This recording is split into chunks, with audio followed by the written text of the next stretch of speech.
Ready to move in premium triplex villas at Kollur APR projects. సరిగా రాజకీయాల్లో వెనుకబడిన వర్గాలకు రిజర్వేషన్లు పెట్టాలని పెట్టి రాజకీయ నాయకులు తయారు చేసిన పార్టీ తెలుగుదేశం పార్టీ అని చెప్పి కూడా నేను మీకు తెలియజేస్తున్నా.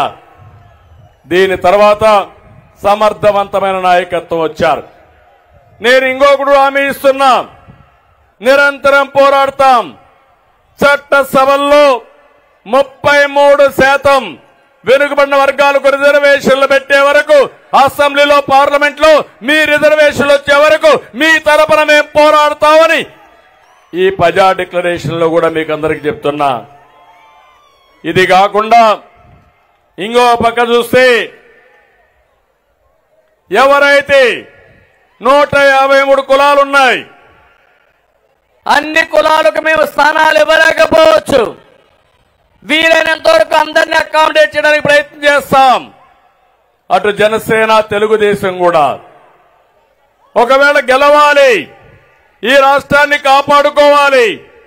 ఒకవేళ ఎవరికైనా మేము రాజకీయంగా ప్రాముఖ్యత ఇవ్వలేకపోతే, స్థానాన్ని కేటాయించలేకపోతే వాళ్ళందరినీ నామినేటెడ్ పోస్టుల్లో పెట్టే బాధ్యత ఎమ్మెల్సీలుగా, ఎంపీలుగా, కార్పొరేషన్ చైర్మన్లుగా వివిధ రంగాల్లో మిమ్మల్ని ప్రోత్సహించే బాధ్యత మాదని మీ అందరికీ హామీ ఇస్తున్నా. ఒకప్పుడు నేను ఆలోచించాం, ఆ రోజు 2 పిల్లల కంటే ఎక్కువ ఉంటే స్థానిక సంస్థల్లో పోటీ చేయడానికి అర్హత లేదు. ఇప్పుడు జనాభానే మన ఆస్తి. అందుకే నేను హామీ ఇస్తున్నా, పవన్ కళ్యాణ్ గారు ఇద్దరం కలిసి హామీ ఇస్తున్నాం.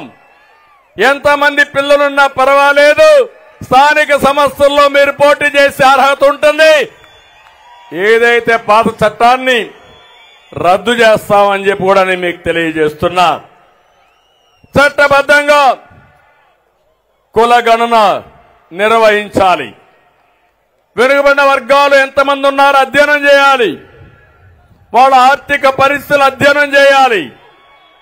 వాళ్ళ సామాజిక రాజకీయ నైవేద్యాన్ని దీన్ని కూడా ఒకసారి అధ్యయనం చేసి అందరికీ సముచితమైన స్థానం రావాలి. దీనికి కూడా సెన్సస్ పూర్తి చేస్తాం. మా ఆలోచన ఒకటి, జనాభా దామాషా ప్రకారం ఆర్థికంగా వెనుకబడి ఉంటే ఎక్కువ ప్రాధాన్యత ఇవ్వడం, అందరినీ సమాజంలో సమానంగా పైకి తీసుకురావడానికి, ఆర్థిక అసమానత తగ్గించడానికి మేము ప్రయత్నం చేస్తామని చెప్పి కూడా నేను మీకు తెలియజేస్తున్నా. ఇంకో పక్కన మనం చూసాం, బీసీల రక్షణ కోసం ఒక ప్రత్యేకమైన చట్టం. ఇది అవసరం. 300 మందిని పొట్టన పెట్టుకున్నారు, కొన్ని వేల మంది తప్పుడు కేసులు పెట్టారు. ఇది రాజకీయంగా ఎదుగుతున్నటువంటి బీసీ వర్గాలను అణిచివేసే ధోరణి. అందుకే ఒక ప్రత్యేక రక్షణ చట్టం తీసుకొస్తాం. ఎస్సీలకు, ఎస్టీలకు ఏ విధంగా ఉందో నా బీసీల జోరికి ఎవరైనా వస్తే ఖబర్దార్ జాగ్రత్త ఉండండి హెచ్చరిస్తూ